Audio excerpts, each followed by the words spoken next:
If you're ready to hit the track in the iRacing Ford FR500S Mustang, then sign up for the Barber Ford Mustang Club today. With great prizes from our awesome sponsors, this league is fast, fun, and best of all, free to race in.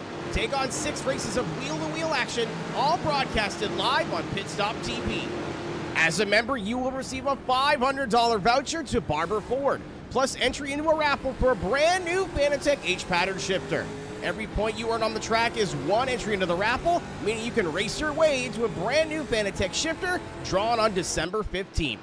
Battle your competitors at Charlotte Motor Speedway, Watkins Glen, Road Atlanta, Barber Motorsports Park, Brands Hatch, and for the finale, Lime Rock Park.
Charlotte Motor Speedway is America's home for racing, and Lucky Motorsports Solutions is maybe America's home for amateur road racing and everything you need to go do it in the world. And Lucky Motorsports Solutions is hopping on board along with Elevated Performance to turn what has been the D-Line Racing League into the Lucky Motorsports Solutions Racing League. Still brought to you by those great friends. Elevated Performance, of course, to rise, you must elevate, and we are rising up to the occasion this evening at Charlotte Motor Speedway to kick off a brand new season of racing. But we are not doing it anymore in that late model stock car. No, we are switching gears and going racing in the iRacing.com Street Stock. One of my personal favorite cars on iRacing. Zach, thanks for joining me. This is going to be a lot of fun. Of course, my name is Andrew Cardinale IV. Zach Murdos alongside me in the booth, as you would expect for any, I was going to say D-Line show, LMS show. That's a big adjustment to try and make, but welcome into the sim. Let's take a look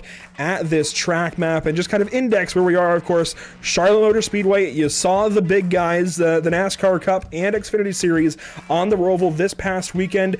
This evening, though, we're on the Oval, the big track, the track everybody, I feel like, knows as Charlotte Motor Speedway. With this street stock, it may as well be Daytona or Talladega. Absolutely. It feels like a super speedway with these street stocks out here. And it's going to be one heck of a night of racing, to be perfectly honest. Qualifying is getting ready to wrap up here in just a few minutes' times, and these guys are really setting some fast laps, and it's going to be interesting to see how they do it in the draft. And, well, Andrew, the schedule has also been expanded upon this season. You know, these drivers are looking to take on some different challenges this season. We've got USA International Speedway. That was one track that we saw from last year. Lanier also making its return to the schedule twice, actually. One dirt and one asphalt. And then one track that I'm excited to see, Daytona. These street stocks at Daytona, I've never seen something like that before. It's going to be an exciting race to see. Well, and that's one of our highlights, and actually one reason you and I were just talking about. Admittedly, the schedule is a little bit redundant, and there's a couple, at least the graphic is a little bit redundant, because there's a couple of hidden gems in here that isn't quite depicted in this graphic.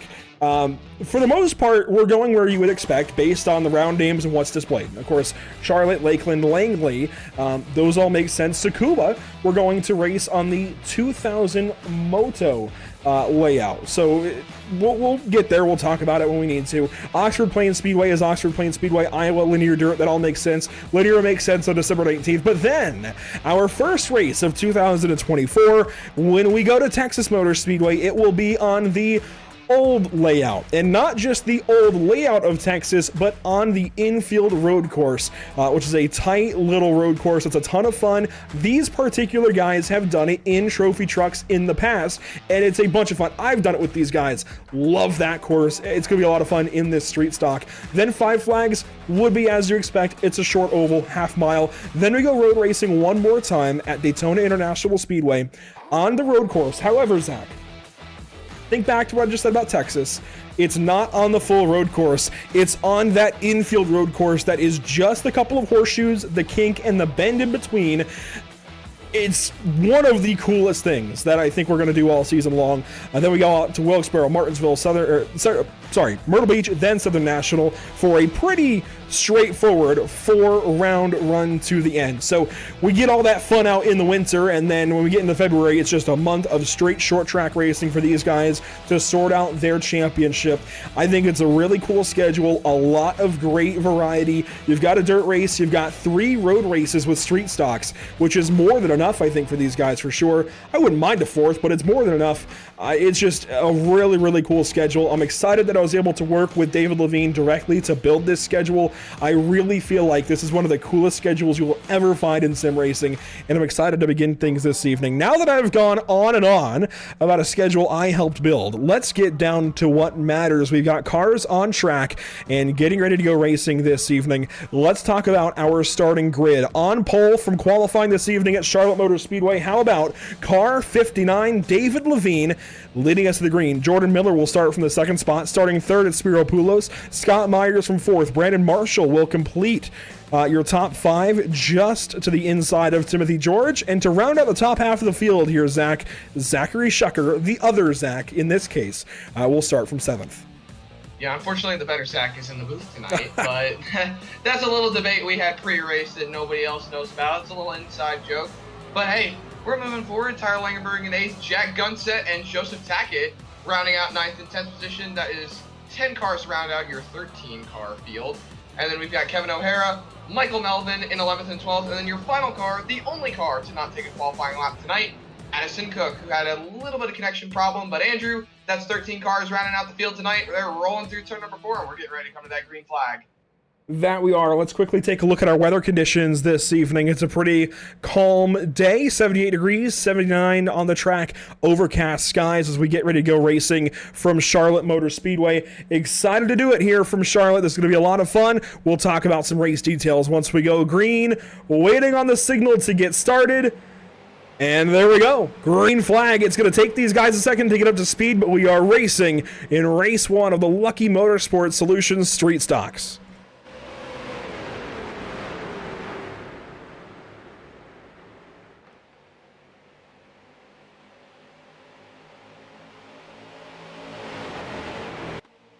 Admittedly, it's maybe an anticlimactic sound. These street stocks getting up to speed, they don't make a ton of noise, but they do get humming once they get that first lap underneath them. Spiro Poulos a little ways up the racetrack there in turns 3 and 4, but he moves into the 2nd spot. Lap 1 gonna belong to car 59, David Levine. Yeah, they're going to get double file. Hopefully they can get single file up and just start running in the groove with each other. It's that down on that white line that's got the most grip, and that's where all the air is. But look at that 40 car of Miller up there on the top, trying to make it work. There's a little bit of contact. One car on the apron, sliding back up. That's Jack Gunsit back there. Oh, it's getting back into the pack. That's going to be a crash. Caution number 1 is going to have to come from that, I think. And, oh, yeah, they're still crashing. Addison Cook, Joey Tackett, that's a problem. Oh, that's not it. Looks like that crash isn't over. Andrew has... Oh my goodness. They are just rolling around each other as the yellow flag is out. Levine's still in the lead, and he goes purple. Caution has flown, and this gives us our perfect time, our perfect moment to our best segue, I guess we could possibly ask for, to go straight to our race details. This is a 50-lap race. We have one planned caution. The rest will be for natural cause. And that planned caution will come sometime between laps 20 and 30. We have up to 3 green-white checkers with damage healing enabled, and something that has been discussed is mandatory trips down to the elevated performance pit lane. That's not in effect yet this evening, so it is optional. I think we're going to see some pretty cool strategy come out of that.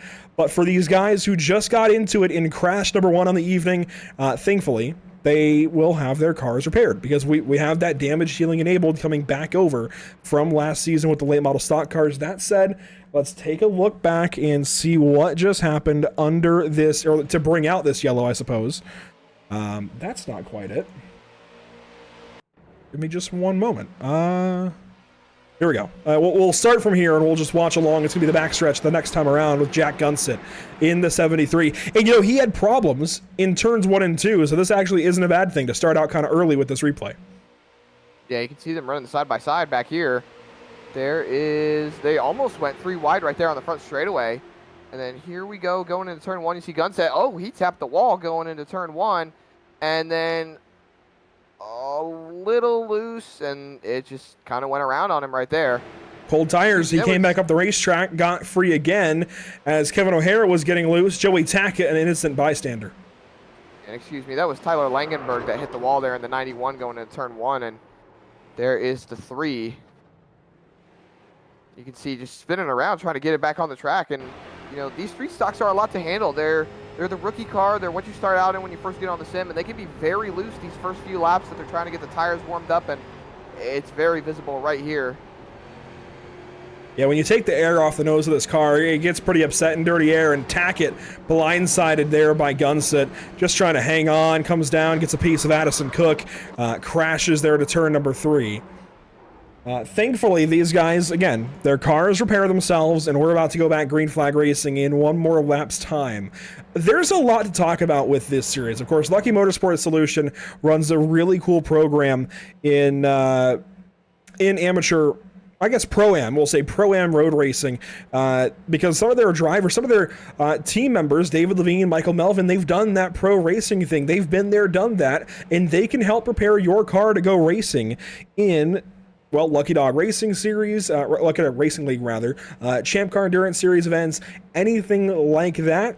They can get your car ready. They can build you your car, more than just getting it ready, and to help run your operations. Jeffrey Height is a great example of that, and if he gets back in a race this season, we'll be sure to talk to him about it. But visiting our elevated performance pit lane so far this evening, you've got car 07 Addison Cook briefly heading down for service. More importantly, and more significantly, Tyler Langenberg took to the pit lane already in this race and came in really for full service. He came in, it looks like, for a full pit stop, 58 seconds in the box. A pretty long time. I didn't see, well, he wouldn't have had to repair any damage, so maybe trying to sort some settings out or something. Could be. Usually, street stock pit stops don't take an incredibly long period of time, but they do take quite a while. So interesting to see what he was doing there, but you know, he's going to catch the field right back here, Andrew, and looks like everybody's going to be lined on up, and we're going to be taking the green flag here in just a minute. That we are once again. So a couple of drivers already hitting that elevated performance pit lane to rise. You must elevate. We're going to do that here on this restart, first of the season, waiting on the green flag in the restart zone. David Levine launches. We're back racing at Charlotte.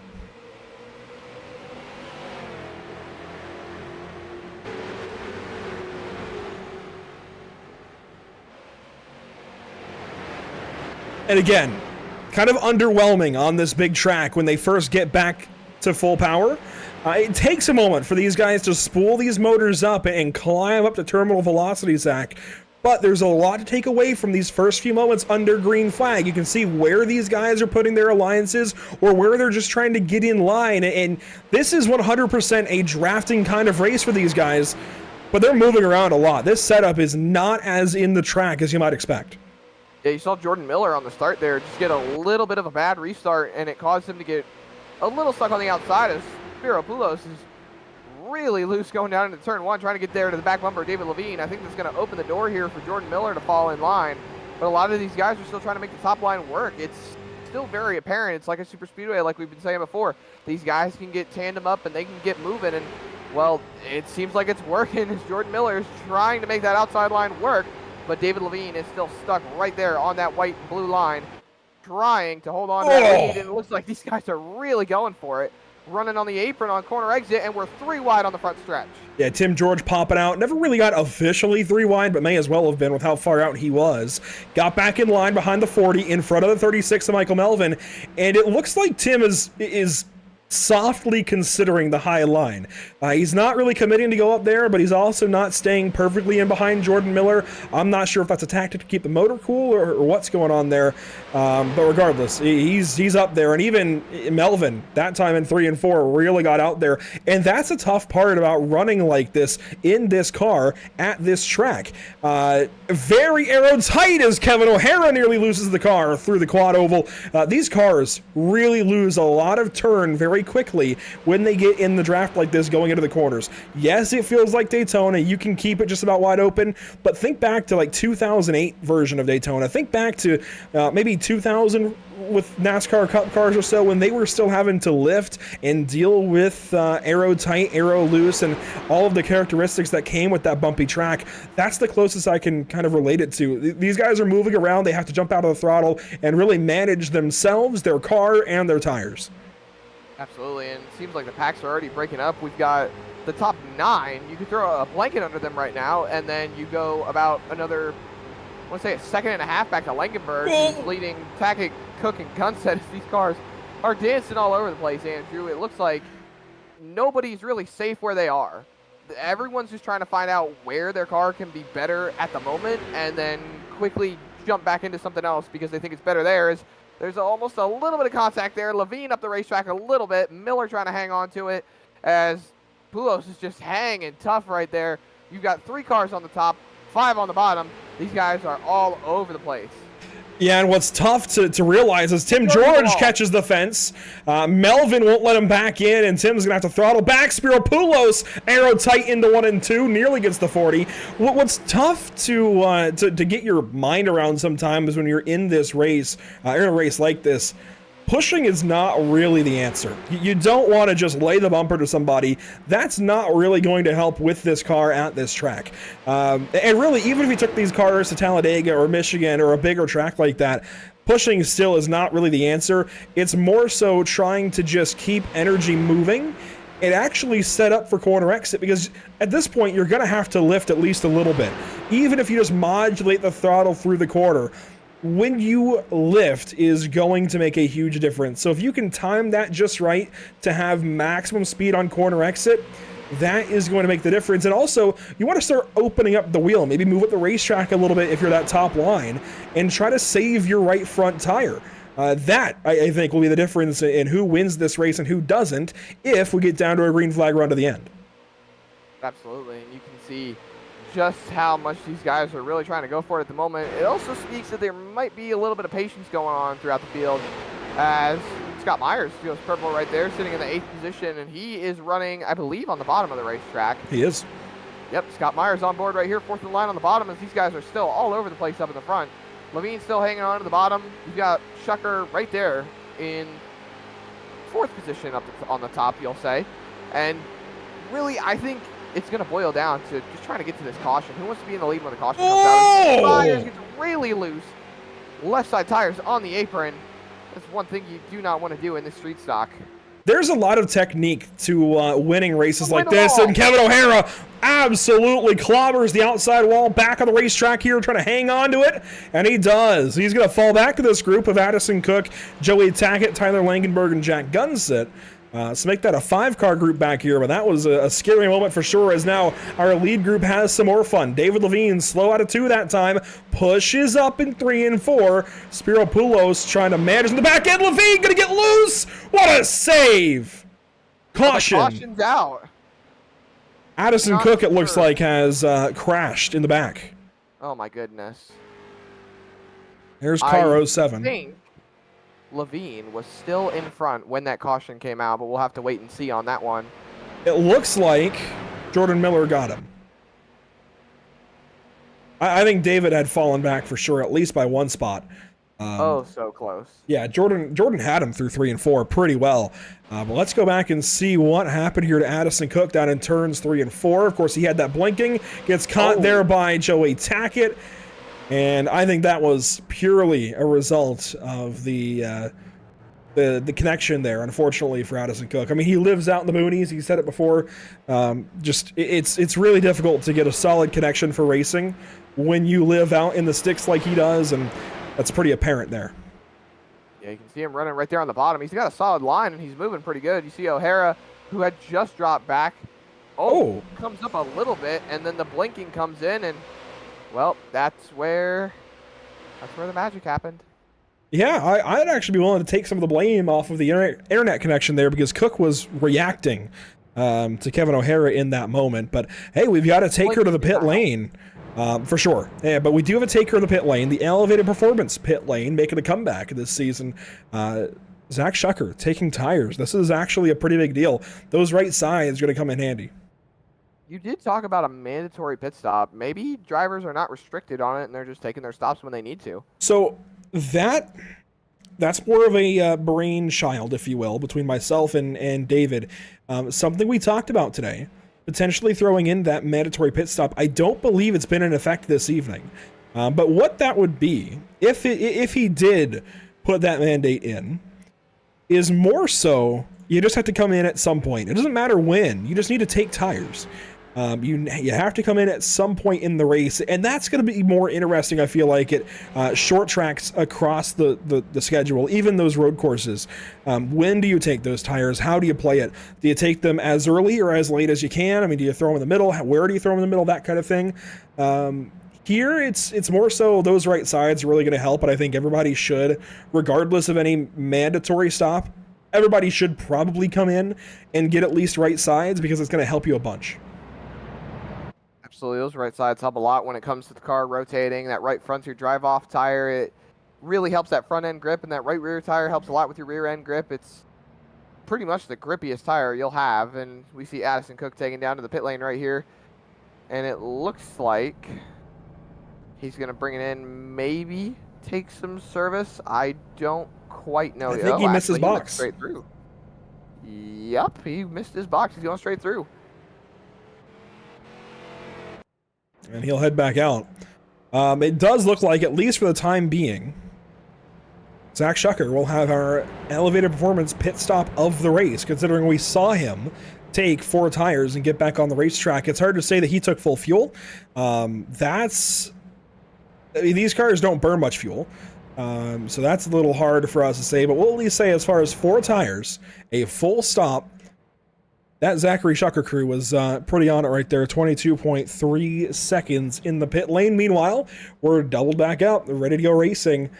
And since this caution will be done before lap 20, we still have that planned halfway break. It is somewhere between 20 and 30. And basically how that's going to work is, if there's a caution lap at any point in time between laps 20 and 30, so if a caution were to bleed in past lap 20, that would count as the yellow. Since these guys are restarting coming to 18, that's not the case. We're still expecting that yellow sometime between 20 and 30. Well, let's see how this one goes. On the top side now, David Levine, your race leader, is Jordan Miller, back into the restart zone and back green at Charlotte.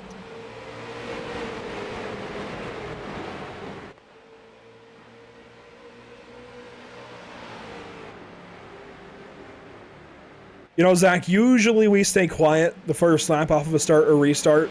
to let the cars talk, and a couple of these camera angles do that, but these cars are so quiet, it's difficult. Langenberg around. I don't think we're going to have a caution for that, considering it's single car. Everybody else continues, and looky here, Jordan Miller getting a shove from Michael Melvin. Single file your whole field. Yeah, we usually let these guys settle it out, let the cars do the talking, let the racing action happen. But the action's always happening here as these guys are all over the back bumpers of each other. They're 2x2, fourth on back.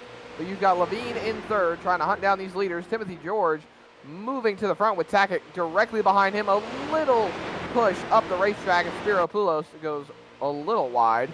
But it seems like these guys are going to get it sorted all back out. Timothy George on the bottom, trying to see if he can get by David Levine as the leaders are duking it out. Going to the inside, Michael Melvin for the lead.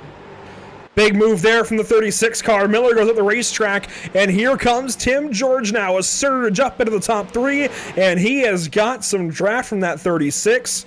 Watch him poke into second spot, it looks like, here in turns 1 and 2, if he's able to work the bottom. Purple lap right there from Tim George, 36.246. A really quick time as Brandon Marshall from Bimmerworld has some blinking back there in the 7th spot. He's now going to poke his nose to the inside of Tackett. And look at Tackett up here in the top 6. Yeah, he's definitely moving right now, just trying to make some moves. They are still side by side on each other for this lead. Almost in the wall right there, almost 3 wide. Here we go, 3 wide. For the lead. For the race lead at Charlotte Motor Speedway. Here comes Tim George poking his nose on the inside. Miller still leads that lap, and here we are into lap 21. That yellow could come at any time. Wouldn't it be a weird time for it to happen now as our leaders go 3 through 1 and 2? Levine now pulls back up to the back end of the 40 car of Jordan Miller. Spiro Poulos is searching, nowhere to go down there on the apron. And Melvin leads on the bottom, no, the middle side with now, here comes the double O. They made contact in 3 and 4. And Poulos, I think, was sideways. Yeah, Poulos was a little bit sideways. Looked like a little bit of contact there with the 71 of Marshall, as Levine has dropped back severely on that top line. And these guys are just duking it out everywhere they can get an inch on this racetrack. Nobody is safe. Everyone's fair game at this point. Still no sign of that caution coming out just yet, Andrew, and it looks like Tim George is going to wholeheartedly take that lead away. But here comes Miller and Levine on the outside line. Can they make something happen? This is a cool view of this group because it goes all the way back to Scott Myers now in 9th place. All the cars in one picture, and you can just see them do their bidding down the backstretch, try to find the line they want to be in. 6 cars down low, 3 cars up top, and it's just the blimp cam. They'll come back into focus here as they're going to crash. It looks like Melvin down on the inside slides back up. Contact there between Marshall and Poulos. That's going to be our yellow. Addison Cook coming in late. And Zach Shucker has just been sent, and he's going to have to take a tow back to the pit lane. They're still crashing Brandon Marshall and everybody else. Zach Shucker to the pits. Kevin O'Hara back there. Tyler Langenberg, I think, was spared. But that is a big, significant deal for Zach Shucker. Again, he took those 4 tires and had the tentative pit stop of the race, brought to you by Elevated Performance. This changes things. Yeah, you can see these guys just going at it down the front straightaway. Melvin comes up into Levine and Miller, and then just back up on the racetrack. Everyone did a great job staying off him, and then Poulos and George made contact, and Shucker goes right into the wall, comes back down, and just gets nailed. Wow. I think he got sent to the Shadow Realm. He did a little bit, yeah. He got sent somewhere for sure. We'll have a better look at it here. Watch the 48 car. This is unfortunate for Zach. There's definitely some iRacingery, if you will, that should not be happening that goes into this. I think suspension components compressed in a way they shouldn't have, and it launched him. Goes into the wall. Seems like a normal wreck going on here, and then coming in, Addison Cook. Boom. Bye-bye. That is definitely one way to put it. One more look here. Brandon Marshall in a big part of this as these guys ran through turns 1 and 2. We're just talking about the blimp. Let's watch it from the blimp. Poulos got the 36. Marshall throttled back. Poulos came down. Marshall came up. Shucker was there. And then Addison Cook from way back comes in, and they come down into him. And yeah.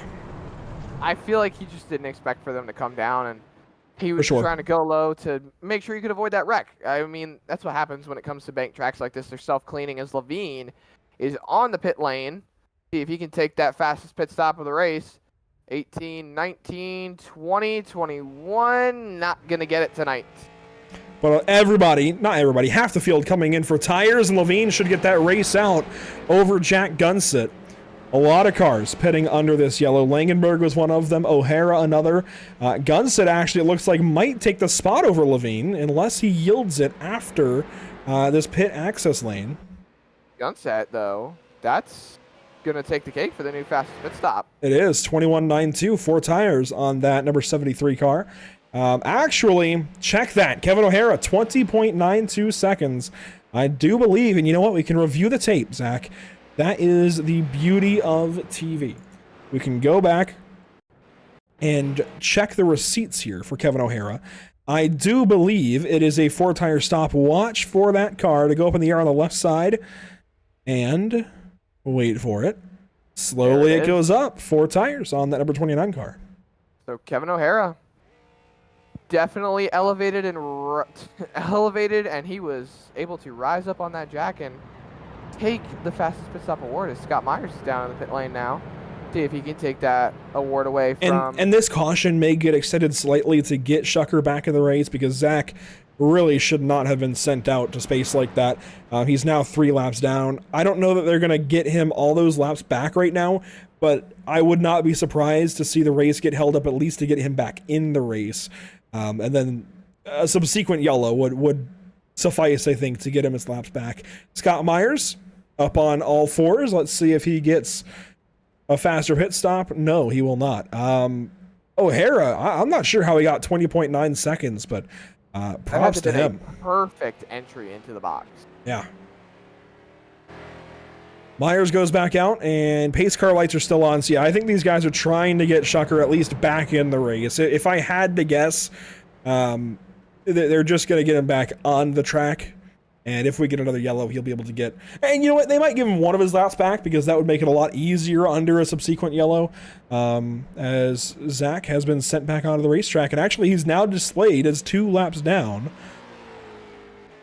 So we'll see what the league is able to do for him here. But definitely an unfortunate situation. Well, he'll still be able to get back into this race. Definitely still a lot of time left to be able to get actually back in this race and see all the cars here across the start-finish line. It's a beautiful shot right there. Absolutely beautiful to see these cars rolling across the start-finish line. We've got a little bit of a connection issue from what it looks like there with Joseph Tackett. And there goes Shucker. Yeah, they might get him back on the lead lap. I'm not entirely surprised. I figured it would have been, get him back on the track, keep the race going. I think I like this move better. So props to David Levine, Tim George, even Zach Shucker, everybody else associated with running this series. This is a really good move from them to get Zach back in the race because that, by all means, if you look back at the replay, should not have happened. And Zach, this kind of plays into pit strategy a bit more. This means these guys don't have to worry about fuel so much. I don't think they were going to anyways, but now, in addition to fuel, think about tires. Those guys who are on old tires still, this is a few laps. They're able to cool those tires down some more and be able to prolong their lives. And for guys that have new tires, this means they can abuse their tires a bit more, right? Less time they're going to have to run on that set and more time, I guess, more so that they can really push. Yes, but this is going to turn into a rookie street stock race. Mm-hmm. You've only got 20 laps to go-ish. You've got a lot of differently skilled drivers throughout this field. You've got a lot of these drivers on newer tires and a lot of these drivers on older tires. So there's definitely a lot more of a skill difference now, being that some of these drivers are going to have a pace advantage over others as the lights are out on top of the pace car. And we're getting ready to go back green here this time by, and I believe that means Zach Shucker is back from the Shadow Realm. The rescue attempt has been successful, and it looks like hopefully he should be able to regain a lot of these spots and get back up there with those guys in that lead group. But definitely not one driver to count out for tonight, especially with the amount of laps we have left on the board. I know the leaders at the moment have yet to pit, so maybe they're holding out for another caution or two to get those tires put on. Maybe they're seeing how the tires are going to react, and it might be a better idea to stay out on what they have. But otherwise, Andrew, these guys are ready to go back green. And the other interesting aspect to Shucker getting those laps at full speed, he's got warm tires. The rest of these guys don't. True. So his car is going to feel the best from the drop of the green here when we get back to racing. I don't know that that's going to have much of an effect, but he might be able to stick it full throttle and not have to correct so much the first couple of laps, at least compared to the rest of the field. So watch for the number 48 car to make some moves when we come back. Green flag waiting on the call here from Tim George to get this race back green flag. 22 laps to go at Charlotte, and we're back green.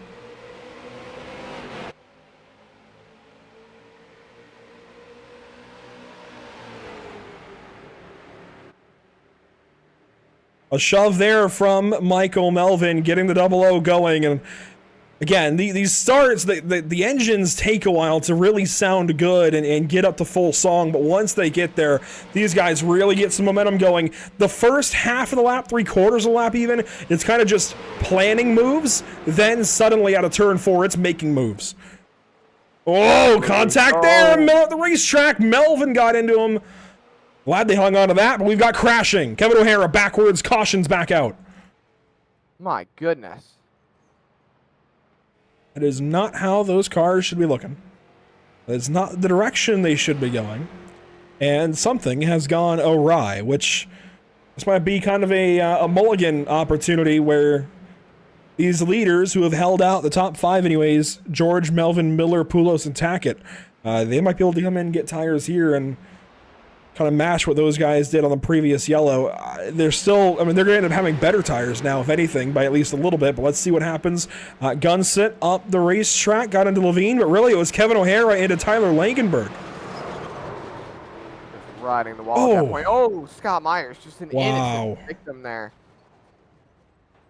You know, street stocks don't usually have really big impacts. They usually have softer hits. I mean, in real life, these cars really bend a lot before you have too many issues. That said, this impact for Scott Myers is pretty large. And yeah, O'Hara just got in and went straight up the racetrack. Langenberg, nothing he could do. But then he turns down and hooks the right rear of Scott Myers. And that is one of the hardest hits I think you'll see in a street stock. My goodness. Watch this back. Watch car 46 here, blindsided, and he's going to hit a ton right there. Man, it's a good thing this is iRacing because that hit in reality would have hurt. Would have done a lot more than just hurt. Look at that. Oh my goodness. I don't think you've hit a wall yet at Charlotte, or have you?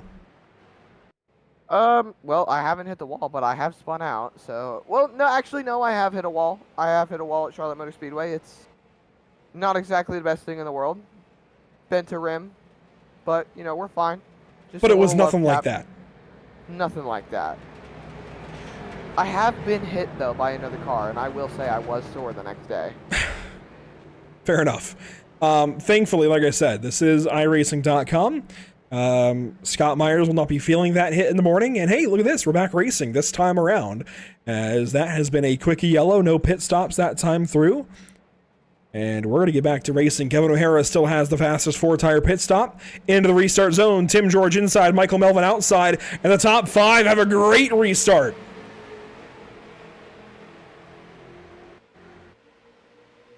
Jumping on board with David Levine. He's position number 6, but he's 4th in line on the bottom side. The top not going anywhere on that restart. Gunsit falling back some more, and everybody up top getting bunched up. The 71 drops down low. That is Brandon Marshall trying to make his own luck as our leaders get after it. Yeah, sorry to cut you off there, Andrew. Just contact for the lead. Had to jump on it real quick. These guys are all over each other, and oh, up the racetrack goes Melvin. as Timothy George is going to solely inherit the lead now, fully clear of both lanes. Oh! But Melvin's come back. His gun set. That was Tackett, Tackett. actually. It's Tackett in the wall. Look who's back up here. Zach Shucker on that bottom line right behind David Levine underneath Tackett now. As this race for the lead heats back up. Melvin back on the outside of Tim George, and they're still door banging off each other. And Levine and Shucker are going to have the best tires in this top 10 right now, at least in the top 7 or 8, as Tackett goes up the racetrack again. I think he's having trouble, expecting the car to step out on him. I'm not sure if it's the nose or the rear. That's contact between. Oh, massive hit. That is Gunset and Marshall. They'll be able to continue thanks to damage healing, but caution will fly regardless. Look at that back there. Gunset almost ran into the back of Marshall, just coming in late right there, but that was one heck of a hit those two cars took on the front straightaway. Those were two really big moments in quick succession. First, we have to go back and take a look at Brandon Marshall and Joey Tackett, but from that, we'll kind of see everything else that just happened. So watch the 71 and the 3 car. The 3 up top in that Cole Trickle inspired City Chevrolet paint scheme. And you see the moment there with Poulos and Miller, but Tackett just comes down, right hooks the 71. Unintentional. Just caught him in the right door, but that is a big, big hit. And look at that. Oh! My goodness. Gunset coming in a little late, almost ran into the back of Marshall. That was one heck of a near miss. I know Jack has the kind of self-proclaimed rookie oval driver paint on his car, and he's the oldest driver in the field. He's had a couple of struggles, I think, getting up to speed with these young whippersnappers. But props every degree here to Jack Gunset. The way he got on the brakes, I don't think some of these young whippersnappers would have been able to do that. You know what? He might be a little newer to oval racing in particular, but Jack clearly can drive. And for any naysayers, that was pretty cool. Yeah, the Pac-Man helmet really sells the show right there. Oh, man. Oh, my goodness. He was able to just be able to see the incident up in front of him and make a note of what was happening and be able to avoid it. And absolute kudos to him. I don't know if I would have missed that. Honestly, picking up a lot sooner, but hey, whatever works. As we see one more look at the hit, as the leaders, I believe that was Tim George in front when the time of the caution came out, and well, Andrew, I think these guys are gonna have to start thinking to themselves, you've got 15 laps to go, coming to 14. Do we take the tires soon, or do we try to stay out, keep the track position? Is track position more important than tires, or is tires more important than track position? Still Timothy George, Michael Melvin, Spiro Poulos, Jordan Miller, and David Levine, and then Zach Shucker back in it now. And it's your first 3 rows. These are all super competitive drivers that have all tried to be leaders tonight. So let's just see how things play out for them now. Well, as I mentioned, I don't believe there is that requirement yet to make a pit stop. So, these guys who haven't yet, I don't think they're required to. And certainly by this point, if you haven't, you should, if that's a requirement. I don't think that is yet. That would be a kind of last moment decision to make. David may have. I'm not entirely sure, but with 15, now 14 laps to go, time is running out if these guys are going to. Regardless, green flag back in the air. Michael Melvin tried to come down the racetrack a little bit and shut out Poulos, but the 51 is very much there. Yeah, the side draft took a little bit of an effect right there, as Poulos is really moving on that bottom line. He's going to clear Melvin. Levine running on that apron, trying to find a way to get any more grip he possibly can. Cut the track as short as possible to clear that top line. But it looks like Melvin's going to settle in with Miller right behind him. Langenberg now right behind David Levine, as Shucker has fallen back to 7th. 3 cars up top, almost 4. Tackett not knowing which lane he wants to follow yet, but it looks like his bottom is starting to get hooked up and starting to move forward. On board with car 91. Tyler Langenberg trying to work his way through this group. This is not a situation I would want to be in. You're a few spots back here in this 6th position that he's in now. He's 4th in line down low. At that time, Melvin up the racetrack, having some handling issues. The tires start to fall away on that 36. He has not pitted yet in this race. Along with that, neither have Tim George, neither has Spiro Poulos, and Levine almost got. You saw the white gloves in the 59 car move real quick to stay off of Melvin. That was pretty cool. You don't always get that same effect on iRacing. You get it in the real world, but that was pretty cool as Poulos nearly had a big power move. Miller catches the fence into turn 1. Shucker lifts for him. Yeah, but he's going 3 wide now through the middle. Zachary Shucker not waiting around. Looks like he didn't get the run that he wanted. He's going to fall in right behind Langenberg as Levine is getting very, very loose, trying to hang on to this car. Spiro Poulos trying to find a way around as Levine is now deciding, you know what, the bottom ain't my style anymore.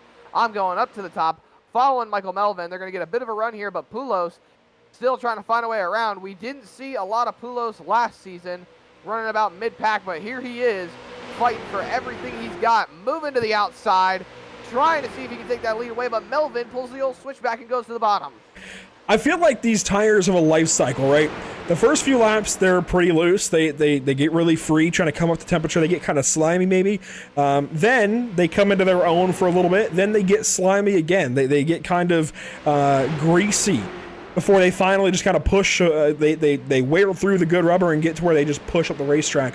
I feel like there's a cycle, right? You're free, you're tight. You're free, then you finally just get tight because the tires are so worn out they can't be anything else. And right now, I feel like we're seeing that for the 59. He's been getting free these last couple of laps despite having new tires on that car, especially compared to the 3 in front of him. So it's really interesting to see David struggling with that car right now. In fact, we can go into the helmet of driver 59.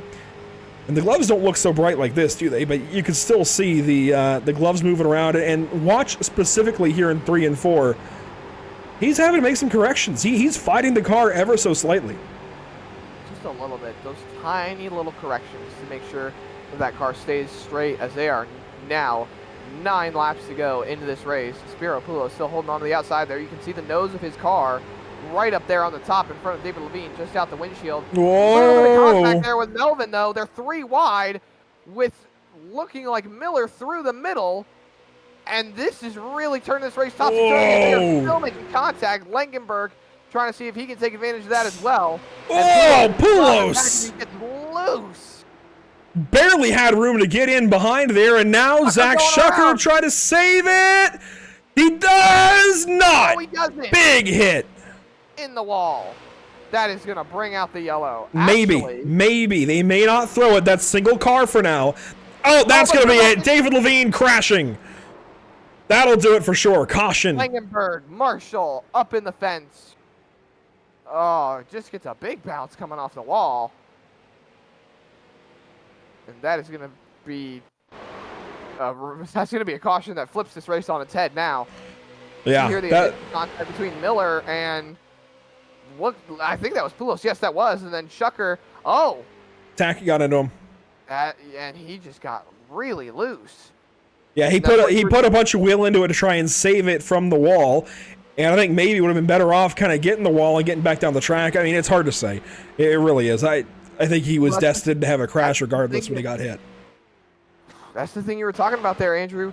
These tires, the heat cycles, and the lifespans that they have, they just go tight to loose. And you got to remember, Shucker was on that hot rubber coming to the start, and he might have just gone through one of those cycles where the car was just too loose for him to really hang on to.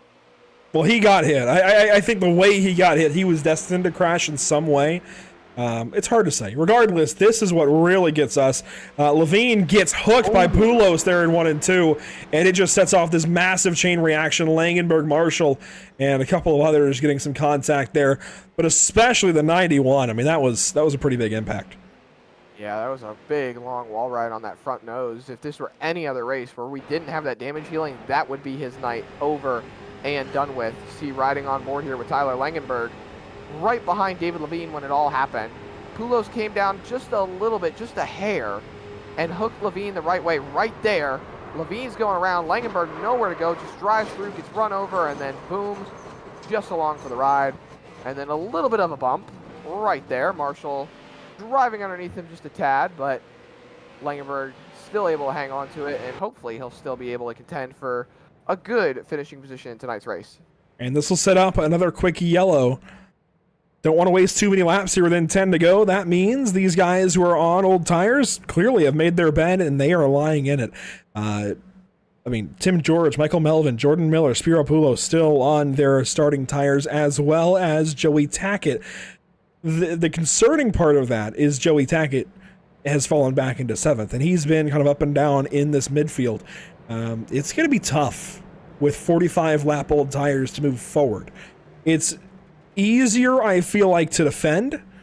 It's harder to go on offense with that old of tires. And I mean, the cars around him, immediately in front, 20 and 21 lap old tires, immediately behind, 20 and 20 lap old tires. That is a big difference of 25 laps for Tackett versus the cars immediately around him. That said, the top 4 all have stayed out this entire race. 5 laps to go. Tim George, Michael Melvin, your front row.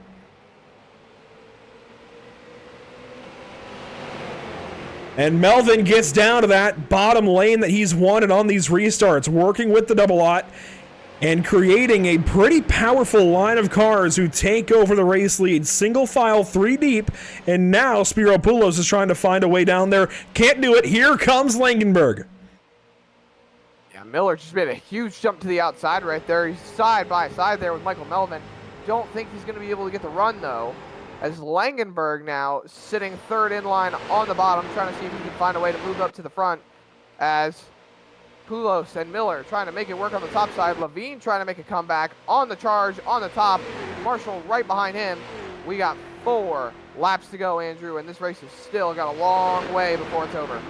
And some shenaniganry there in the back, but up front, 2 abreast, 2 rows deep.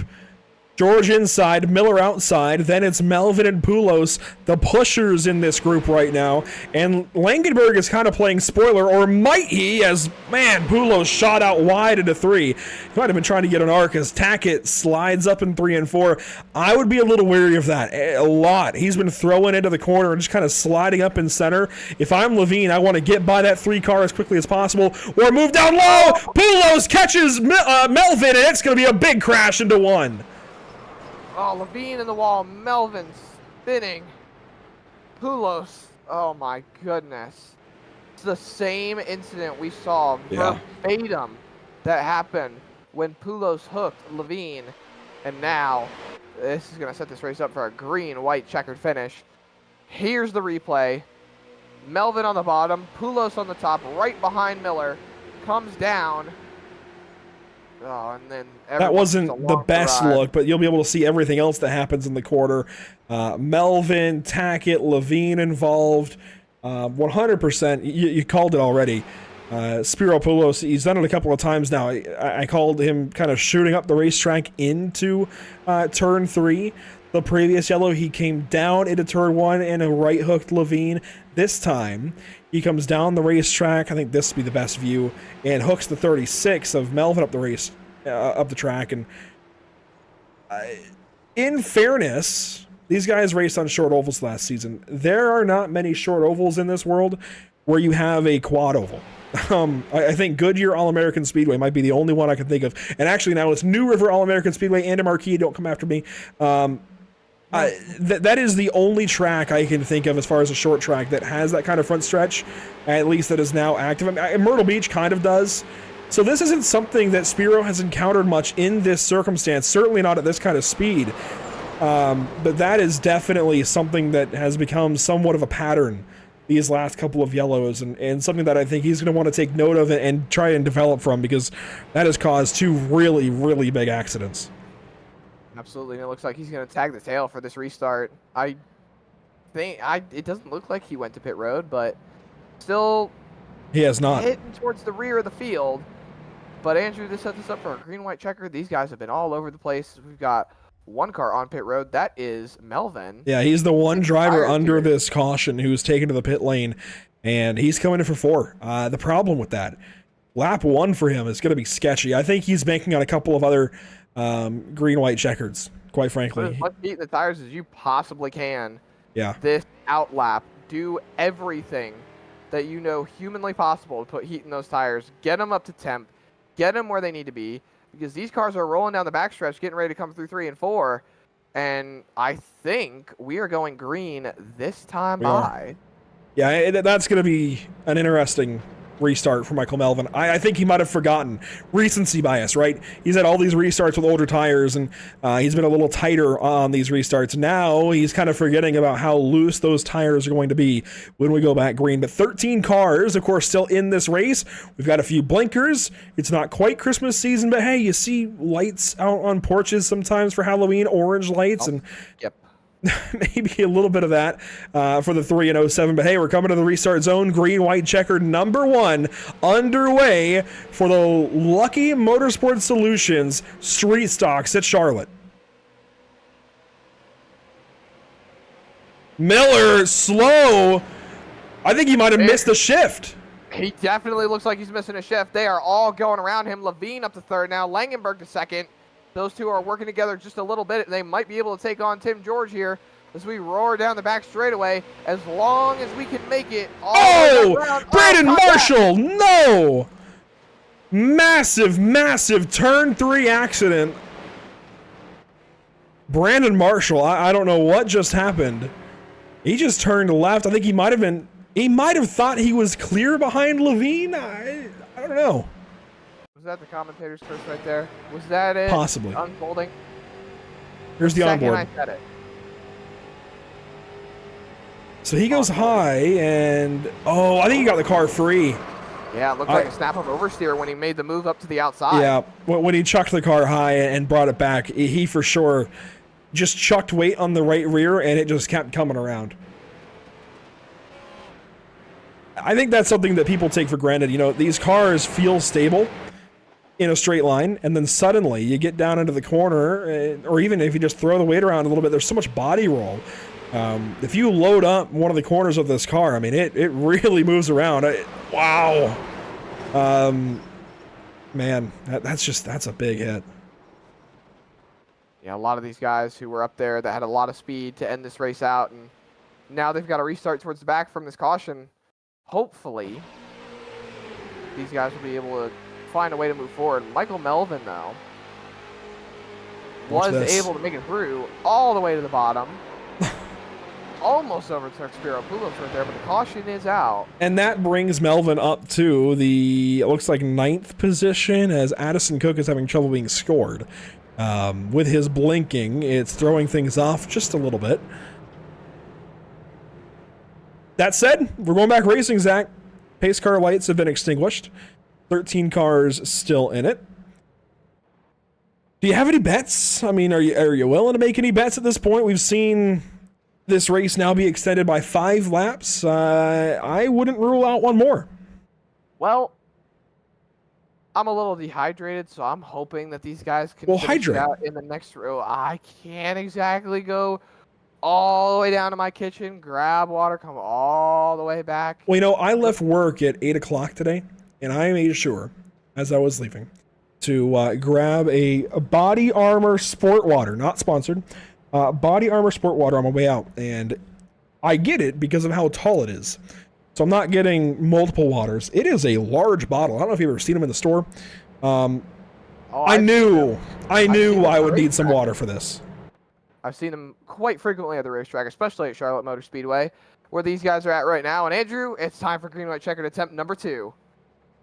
Into the restart zone. George inside, Langenberg outside. George caught the 91 sleeping, and he's going to have trouble with that blinking. 07 behind him. Levine already through to 2nd, and we are back racing at Charlotte. Who is going to win race number 1 of the Lucky Motorsports Street Stocks?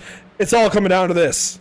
About to say, Langenberg had to get down to the bottom if he wanted any shot of being able to hang on to it, but he has blinked out temporarily, and a big wreck back behind. One car turned around. That's Michael Melvin. That's a big wreck back there.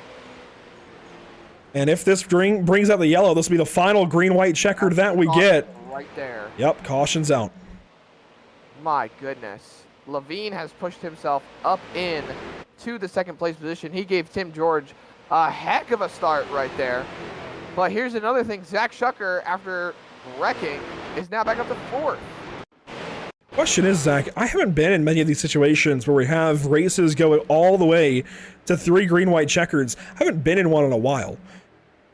Well, If we get a caution, if we get a crash, rather, lap 1, do we get a caution? Do we actually end the race there, or do these guys keep racing? I forget, and you know what? It might be an easy question to answer because I believe iRacing will not throw a yellow for these guys. I believe it's all up to the admins in the series. So I think we're going to be able to run these last 2 laps out, but it's a conundrum nonetheless as we take a look back as to whatever just happened on this restart. Spiropoulos outside, Michael Melvin right behind him. I think something starts from that with the 07 of Cook blinking.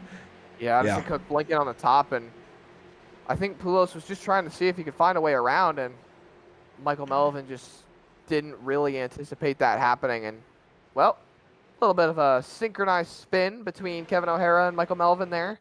And further to your point, yes, considering it is admin cautions, the race will run itself out, and their iRacing will not throw a caution. However, if it was based off of caution through the iRacing sim, if the caution were to come out before the drivers took the white flag, and this means not when the white flag pops up on their screen before they cross the finish line, I mean when they actually cross the finish line to take the white flag, if the caution comes out before then, the race will end, and it will be over. That's it. That's the end of the green-white checkers. There's nothing else that can be done. So if the caution comes out, whether it be the white flag or the yellow flag or even the checkered flag, that's it. That's your race. Thankfully, we shouldn't have that circumstance. I believe these guys will be able to race this restart out, but you know, this puts the future on, I guess, well, what I would say is this puts the onus on the drivers. That's a Brandon Gaudin line from Madden. This it really does the drivers have to get this race in. They have to get the race clean to the end. I think there's not too many other ways to put it. And we haven't done that these last couple of restarts, so we're going green-white checkered for the final time. This is the final opportunity to get these laps in clean to the end. Still some old tires in the front row for Tim George. Newer tires on the outside for David Levine. We are back green for the final time. Who will rise? Who will elevate on this final restart at Charlotte? Don't know if Levine's able to clear Langenberg there. He can't see the blinking, but it looks like Langenberg is still going to hang tough on that inside line. Schucker pushing Levine up on the top now as Tim George has developed a bit of a lead going down the back straightaway, but Levine has a run. They're side by side for the lead as they come into turn 3. As much as I like Addison Cook, I think he's got to get out of this group. There you see Brandon Marshall got him into turn 3. His blinking is becoming a hindrance in a way. I hate that for the guys trapped behind him. White flag coming out on the front stretch at Charlotte. We're going to make this race official. Side by side for the race lead at the white flag, brought to you by Whiplash Sim Cams. Yeah, Levine is still got a nose in front there. Big crash. Going around. The blinking has caused problems, and he is in the wall hard. A few other drivers getting collected, but the race is still on up front. Levine still on the outside. Miller going through the middle now, but he's going to stay right behind Schucker as they are side by side. Once again, Levine with the nose going into 3. Levine's got the help.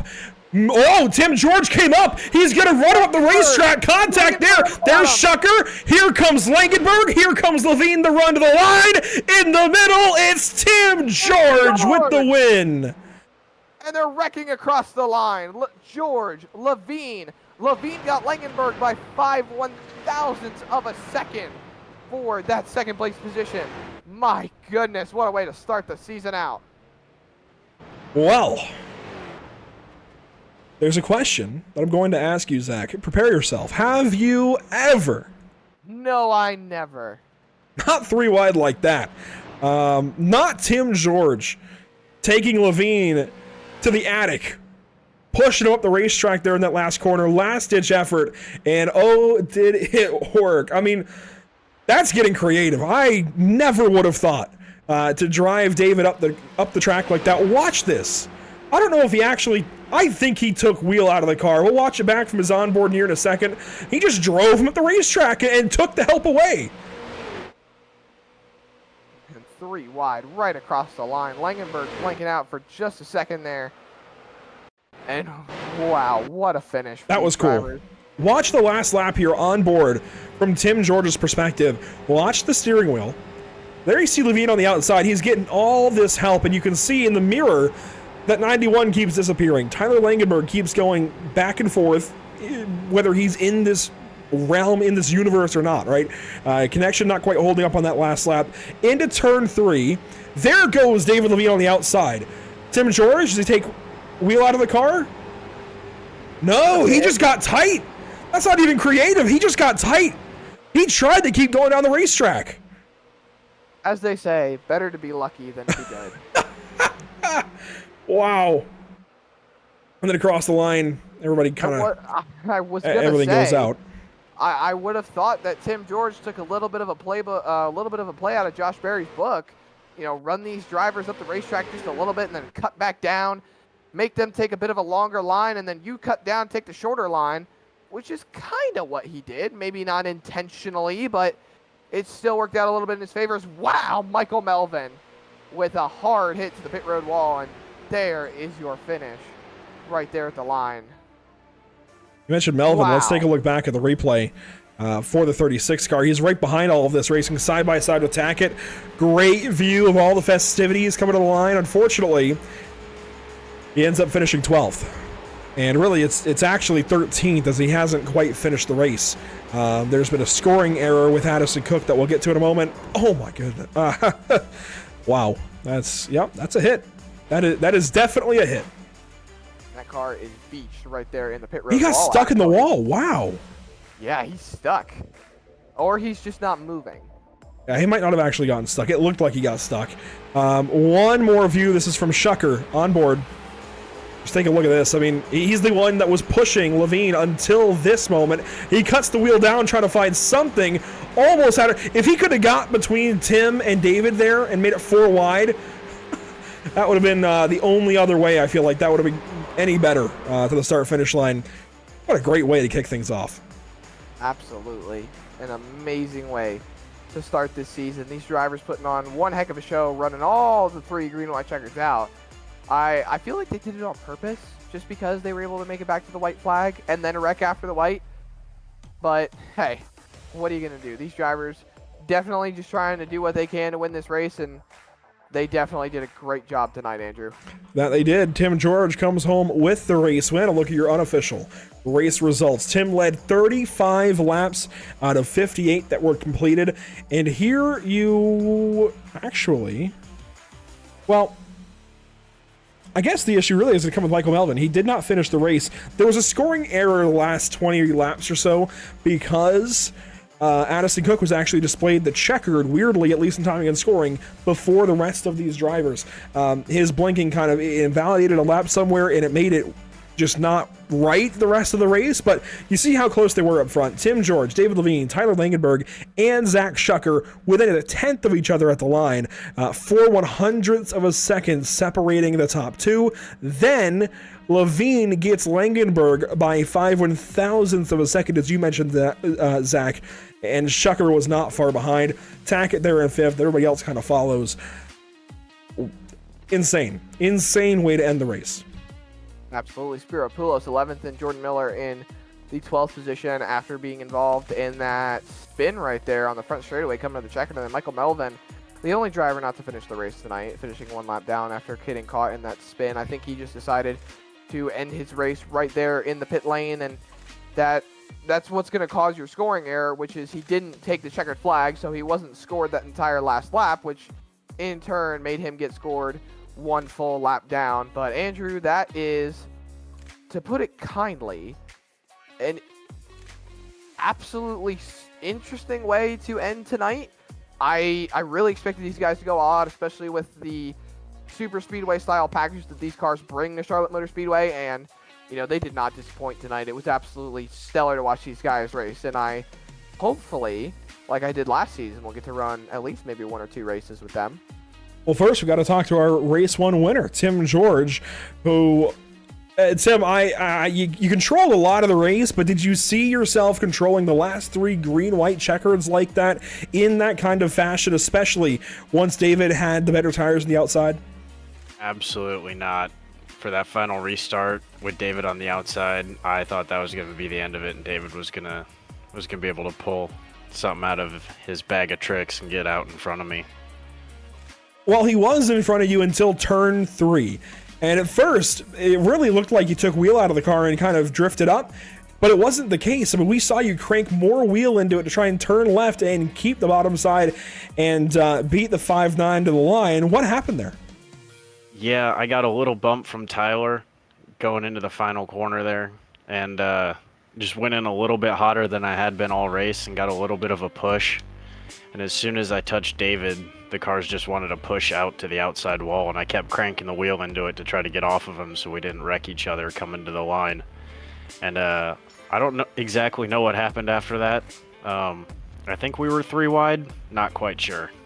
Very much 3, almost 4 wide coming to the line, and it made for one of the best finishes we've seen ever at Charlotte, certainly in a while at iRacing in general, and just gives us a great launch pad to start this street stock season off with. Next up, we head out to USA, a complete different track, but we kick this season off with 2 of the most classic places to go in a street stock, Charlotte and USA. And when I started on iRacing, those were the only 2 tracks for the street stock that we went to. This is complete polar opposite, but also feels like you're right at home with the street stock at USA. Yeah, I also started out going to Charlotte and USA International in street stocks when I started in rookies in iRacing, and they're one of my 2 favorite tracks in this car, so it'll be interesting to see how next week goes. Have quite a few laps there in this car, but I don't know if I'll have anything for David. Yeah, it really is going to come down to who started on iRacing when, because I feel like some of these guys who started later have more laps at places like Langley and such. For those of us that started back in, I think, 2018 or earlier, it's going to be all USA and Charlotte. But Tim, congratulations. Really cool way to get this season started. And I think this is just one of many wins to come for the Double Lot. Thank you, sir. I'm glad we could put on a good show for you. You absolutely did, in that rusted Double O car. Once again, congratulations. We'll be talking to you a lot more this season. Looking forward to it. Tim George, a really cool way to finish this race out. Just over this guy, David Levine, and I am curious, Zach, what he's going to have to say.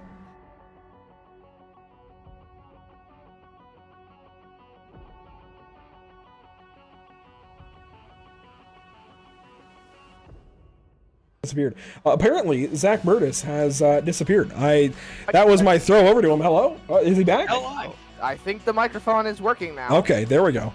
We had a little bit of a technical difficulty, but we're back. But David, you came up just a hair short. Just literally a hair short. You were so close to that win right there, man. How does it feel? That's good. You know, to be honest, I'm happy to start the season off this way. I think it would have been nice to get it from Tim. I think had we not raced each other so hard and driven it so deep into 3, I think maybe we could have maybe I could have gotten it from him. But I think just coming off a 4 like that, when Zach decided to try to hang me to dry, and Tyler blinking onto the bottom of well, but I don't know what could have been, but definitely happy to take the points away. I'll get a couple bonus points for the pole and leading a lap, so I'll take that and head down to Lakeland next week for some fun. Absolutely, you turned a lot of good laps today. You led 11 laps. You were one of only a few drivers to lead laps here tonight, and you definitely had a pretty strong car. Do you think the tires had anything to do with it? I know a lot of drivers were taking tires, and some were just trying to stay out and do what they could. Tim George being one of them. You were one of the drivers that took tires. Just kind of run us through how that strategy call eventually ended up playing into your race. Yeah, it was at that point, right in just a little bit before the midpoint of the race, and I didn't think I had enough pace to just drag a line, to just drag the outside, unless I had, honestly, Tim and Shucker and Melvin behind me. Otherwise, if I didn't have the 3 of them, I don't think there was any way I could have been able to drag that outside line to work. So whole thought at that point was, well, we're roughly halfway. Let's come down Elevated Performance pit lane and give the Elevated guys a shot at giving me some 4 freshies and seeing if just being aggressive on the wheel and having a little bit better tires to be able to cut in and out would work. And I was able to pick my way through I think 2 of those last wrecks and kind of get through it because of that. So that was kind of the strategy on that, was just try to do something different because I didn't have the outright pace to be able to drag the outside line by myself. Well, you did an outstanding job tonight. You were able to bring it home second place, and you just barely beat out Langenberg for that third place position by about 5/1000ths of a second. So I think you pretty much had a really good overall night, and the points are still going to be in your favor moving into next week. So congratulations to you, and really we hope to see you running well next week as well. Yeah, appreciate it. Hopefully we can get the Berkshire Hathaway Home Services Carolinas Cronus Colitis car up into victory lane next week. And I know, gotta say one final ka-chow before y'all cut me out of here for the night. I was about to say, I'm hoping that we see that Lightning McQueen back there next week. And I know there's one special viewer that's going to want to see that Lightning McQueen scheme running next week in Florida, because my oh my, do you really need to make it down to Florida. But congratulations, and we hope to see you next week, David. 10-4, appreciate it, Murtis. Well, Andrew, that was your second place finisher here tonight, David Levine, and we have got, actually, I don't know, yes, we do have Tyler Langenberg waiting for us, and Andrew, it's time for you to talk to our third place finisher. That it is, Tyler Langenberg. He's going down to his home state next week for race number 2, but tonight, performing pretty nicely at Charlotte Motor Speedway. Tyler, a really, really good run up and down throughout the field. On that last lap, though, a really cool opportunity to try to play spoiler in that finish. Couldn't quite get around the top two. You nearly had it. 3 wide across the line. What was it like from your point of view? I saw Tim go up the track, and I was just like, oh, might have a chance of this one. And unfortunately, it didn't come out in the end. I almost got second from David. I was up top, but yeah, I'll definitely take a P3 after coming into this with 0 practice right before the qualifying, coming from a car that has respectful amount of downforce and horsepower in the GT3 car in another league race I did tonight. But yeah, I'll take it. I'll take a third. Definitely a very different game, this street stock at Charlotte Motor Speedway. And this is kind of the oddity on the schedule. From here on out, every track, I feel like, is more similar. Even the road courses and the dirt track will be more similar to the other short tracks we're going to, I feel like, just because they have braking zones. This, not so much. This is kind of the oddity.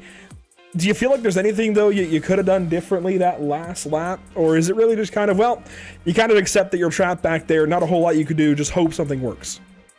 Yeah, it's kind of like luck of the draw. With this car, racing at Charlotte is like racing cup cars at Daytona or Talladega, and with that being said, like, I like comparing plate racing to like 40 balls in a roulette table, and then eventually they'll hit one of those pegs in the wheel, and then they all just scatter. So perfect metaphor for that. But yeah, it was just really luck of the draw on that last lap, so I'll take it. Well, back to our other more traditional tracks left through this season. USA is up next. A home track for you down in Florida. Do you have any particular feelings about it? I don't know. We'll see what happens when we get there. There you go. Tyler Langenberg, third place this evening by 5/1000ths of a second behind David Levine. Tyler, congratulations. Hopefully we'll talk to you a lot more. Thank you. Thanks for putting on a good broadcast tonight. Absolutely, Tyler Langenberg. And you know what? A special shout out to Tyler. On some cars this season, hopefully all cars, by a couple of weeks in, you'll see a decal package on their machines. In fact, you can see it here. Well, maybe we'll go to David's car to really show it, considering Langenberg was having some connection difficulties there on the last lap. But if you look here, and I'm going to circle this, if we can get back over right here. Here we go. Get my telestrator out. You see a couple of decals there on the hood of the car, and if we go to look at the side, that's not a great look. Here we go. From the tower, you'll see a couple of decals there on the side of David Levine's car. That is because of Tyler Langenberg. He got some decals together. He did it last season with the late model stocks as well, but for this street stock, put together a nice little decal package. It's nothing too crazy, but it really does help these guys have a bit of identity for the league, and it is a really cool thing that Tyler did. So a big time shout out to Tyler and his graphic design / photography aspirations over at Flashhole on Instagram. Check him out on Instagram. It really is worth your time. That said, Zach, it's time to wind everything down, kind of take index of how tonight went, and get ready for week number 2. Absolutely, and I was just thinking about this, okay? Hear me out on this one, ladies and gentlemen. The rematch of the century. David Levine, okay, with the Lightning McQueen scheme, still running the 59. So it's an inverted number, okay? Let's invert a number. Let's take that 20 of Jackson Storm, invert it to 0-2. And let's just say Zach Murtis versus David Levine, Jackson Storm, Lightning McQueen down in Florida once again for that rematch. I'm just saying, think about it. It might play out pretty well. You never know. Well, for now, we'll think about these guys going down to USA International Speedway. Completely different from what we saw tonight. And I'd say there's a braking zone at USA. That's kind of an asterisk. It's not much of a braking zone. Yes, you need some brakes to kind of set the nose of the car, load it up, but you don't need much. So, ooh, excuse me. You won't need a whole lot of brakes, but I think that same theme will be true for these opening 4 races. Not much of a braking zone at Langley, more of a braking zone for sure, but still nothing too crazy. Bristol, very, very fast. And then we go out to the first road course of the season at Tsukuba, and we get kind of a lot of the variety out of the way quick. Then we go to a couple more normal tracks at Oxford, Iowa. We'll skip over linear dirt because that's an oddity, but then linear, then we have the more fun, again, Texas Road, Daytona Road, and a couple of weeks very close to each other. And then it's 4 short tracks at the end. North Wilkesboro, Martinsville, Myrtle Beach, and Southern National. It's just, I haven't seen, and I know this is kind of tooting my own horn a little bit, but I haven't seen schedules that throw in this kind of diversity in this kind of way in many leagues. And I really am proud of what David and I were able to do with this. Absolutely. I mean, this schedule looks amazing, and there's a lot of great things to see for the street stock. It's a lot of tracks that it doesn't usually visit on its official race schedule. So to see a lot of these tracks in here, a lot of fun, diverse tracks. You know, we've got road courses, we've got short ovals, we've got big ovals. It's going to be really great to see how these guys handle it, especially with them coming from, you know, an oval short track late model league into a lot more of a diverse car. Now, I will say, I do have one question when it comes to the schedule. I don't know if you and David went over it when building it, but are we sticking with the current street stock that we are using now for linear dirt, or are we flipping over to a dirt street stock? So I am all about this pavement street stock, the asphalt street stock on the dirt. It can be done, especially if you wear the track out a bunch. I'm all about it. I think it's manageable. David has his reservations. We're going to do some more testing throughout November and make a decision a little bit closer to the race, but that is definitely the intent, and I think it's going to be one of the cooler things we do, for sure. But also, take index of the fact that we've got linear dirt and then a week later linear asphalt. 2 linear races back to back. I know they're separate on, you know, they kind of splits them up in this graphic format, but they are back to back, and I think that's a kind of a cool way to ring in halfway in the season. Run a dirt race, then run the asphalt race, and then 2 road courses pretty quickly as well in January that are going to be a lot of fun. Really, really fun races, especially with the way these guys ran at Charlotte tonight. I mean, only 13 cars, but they were on each other all night. We're going to have that same kind of thing at 2 simple road courses, Texas and Daytona. But hey, we've got all season to talk about this. Let's get on down the road. Let's talk about what we have coming up next here at Pit Stop TV. Tomorrow night, we head out to Richmond Raceway for the UFL Elite Series, October 11th, 9 Eastern. It's round 1 of the playoffs, and they get 3 races to set up for their championship at Homestead Miami Speedway. 3 races, including right back here at Charlotte, to get 4 drivers into the Final 4. That all starts tomorrow night. Then Friday, we head out to Barber Motorsports Park for the Barber Ford Mustang Club. Going to be a lot of fun on October 13th, Friday evening at 8:30 Eastern. And then Monday, we come back around to a new week of racing with the SimLab Production Car Challenge. You missed a heck of a race last night. In fact, 2 really cool races last night, Zach, until we blue screened at the end of the broadcast from Spa, but still a lot of great racing yet to come for that SimLab Production Car Challenge. A lot of great racing last night. Go back and watch it here on the channel on YouTube and all of our platforms, Zach. Absolutely. Facebook, Instagram, Twitter, Twitch TV, which we are currently not streaming live there right now. Hopefully that gets repaired sometime in the near future. But we are also on Kick.com, one of the newer platforms here for Pit Stop TV. But the main place to watch Pit Stop TV, the best place to watch Pit Stop TV, YouTube.com. One of the greatest up-and-coming broadcasters on the iRacing simulator. We've got a lot of great series, hopefully, in the works behind the scenes, especially with our Legends series that we're still working on. A lot of things still moving in a positive direction over there, but hopefully you'll be seeing a lot more of it in the near future come the fall. But you'll be seeing a lot more of me soon, because I'll be up there with the UFL guys for Charlotte next week. Richmond coming up tomorrow, but Charlotte next week, so hopefully tune in for both those races and the remainder of their season. It's going to be a lot of fun. But Andrew, it's been a fun night tonight. Hopefully these guys put on just as good of a show as they did tonight next week at Lake Glen. And when UFL comes back here at Charlotte, it will be the Busy Bee 150 brought to you by CC's Business. That's going to be really cool in just over a week. A week and a day, I suppose. Thanks for tuning in. It has...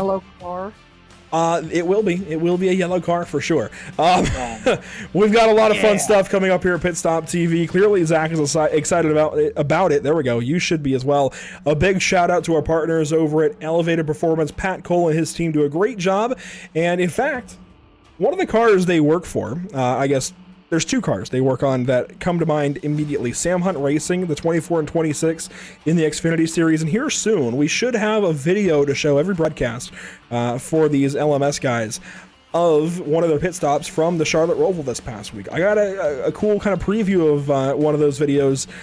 It's just cool, man. It's one of the GoPros and one of the helmets of one of the pit guys. And it is so cool. And I can't think of any other partner we work with that gives us that kind of look into the world of motorsport, especially in the NASCAR Xfinity Series at the Charlotte Motor Speedway Roval. I mean, these guys are business. They mean business for sure over at Elevated Performance, and you can get involved. I know everybody has their dream of going racing in NASCAR, and you know, while we might not all be made of money to go racing in the Cup Series tomorrow, you can get involved in the sport at other levels, such as a pit crew member. Elevated Performance can help you out with that. Check them out, teamelevatedperformance.com. A big shout out to our partners as well at Whiplash SimCams, ATVO, and CC's Business. That'll do it for us this evening at Charlotte Motor Speedway once again. Thanks for watching. Congratulations to Tim George, and a quick mention to all of the partners there on the bottom of the screen in audio: ATVO, Whiplash SimCams, OBS, and iRacing.com. We will see you next time, hopefully tomorrow night, for the UFL Elite Series at Richmond.